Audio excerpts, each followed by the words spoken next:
The first thing the girl did after rebirth was to put sleeping pills in the intern's coffee. The intern hadn't slept for 7 consecutive days. If this continued, the girl would be worked to death. The reason was that the intern had a fatigue transfer system bound to her. In her previous life, the intern worked overtime every day but remained energetic. Meanwhile, the girl rested on time but grew increasingly exhausted. Every time the intern worked overtime, the girl's dark circles worsened. Eventually, the girl suffered a heart attack from exhaustion and was sent to the hospital. The doctor warned her that her organs had severely aged. If she continued staying up late, she could die suddenly. In despair, the girl confronted the intern, demanding to know what she had done. But the intern mocked her, saying she was delusional. The boss even fired the girl for sleeping at work. In the end, the intern secured a major deal for the company by working non-stop. The girl, however, died of a heart attack at the company's entrance. When she opened her eyes again, she had reborn to 7 days earlier. Watching the intern working frantically across from her, the girl knew her top priority was to make the intern sleep soon to regain her own strength. Just then, the boss called the intern away. Seizing the chance, the girl added sleeping pills to the intern's coffee. The moment she finished, the intern returned. To avoid raising suspicion,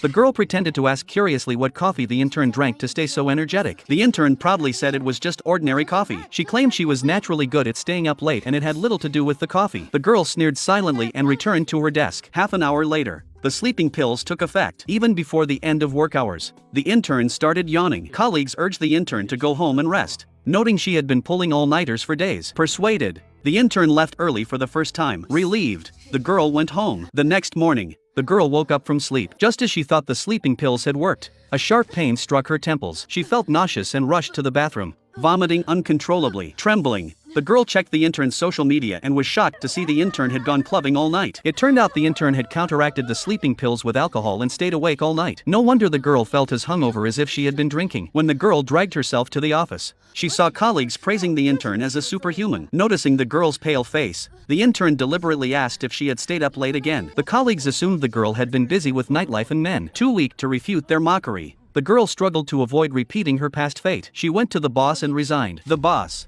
unwilling to lose her cheap labor, threatened to blacklist her industry-wide if she left. But the girl left without hesitation. Staying alive was more important than work or career. Back home, the girl went to bed early. If sleeping pills didn't work on the intern, she would stay far away. She refused to believe the intern could still transfer fatigue to her. That night, the girl slept soundly until morning. Seeing the bright sunlight, she cried with relief. But as she headed downstairs for breakfast, her vision went black, and she collapsed. She woke up in the hospital. A neighbor had found her and brought her in. The doctor warned her it was a precursor to a heart attack. If she continued overexerting herself, she wouldn't last long. Panicked, the girl checked the company group chat. The boss was celebrating the intern working 24 hours straight to secure a project bid. Watching the energetic intern in the video, the girl felt deep despair. She couldn't understand why she was still affected despite keeping her distance. The doctor reminded her to comply with treatment. He had a patient like her who insisted she wasn't staying up late. Until her death, she claimed a colleague was transferring fatigue to her. Shocked, the girl begged for the patient's information. Reluctantly, the doctor revealed the patient was Lin Wan. Using the details, the girl found Lin Wan's home. Lin's mother, thinking the girl was there to mourn, invited her in with grief. Upon entering, the girl saw Lin Wan's photo on the wall. In the picture, Lin Wan looked as exhausted as the girl. Tearfully, Lin's mother explained everything. She said she made sure her daughter slept on time every night, but each morning, her daughter's energy worsened. Doctors couldn't find the cause. In the end, she watched her daughter die from exhaustion. The girl urgently asked if there were photos of Lin Wan at work. Lin's mother brought out a group photo of her daughter and colleagues. Among them was the intern. Finally, the girl understood how the intern was transferring fatigue to others.